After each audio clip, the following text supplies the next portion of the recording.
do'stim bu gapim ma'nosini chaq, dunyoga teranroq ko'zing bilan boq.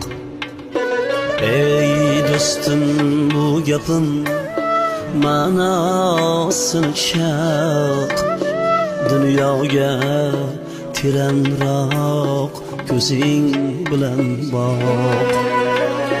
Farzand uchun otadek kim bor azizroq, topolmay giryonman izin gardini. Ota bo'lib bildim otam qadrini, topolmay giryonman izin gardini. Ota bo'lib bildim otam qadrini.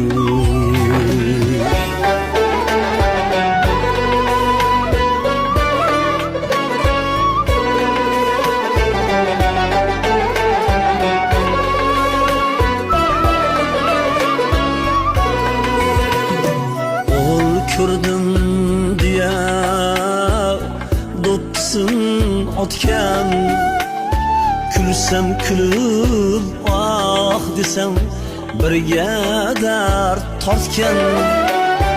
Yelkasiga mindirib ot bo'lib chopgan, topolmay giryonman izin gardini. Ota bo'lib bildim otam qadrini, topolmay giryonman izin gardini.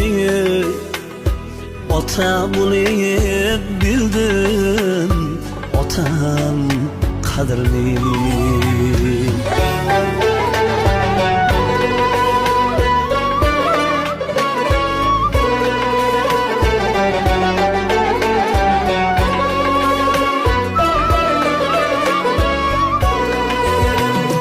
Ko'nglim uchun og'zidan nomini bergan, bolam deb baloga ko'kragin kergan.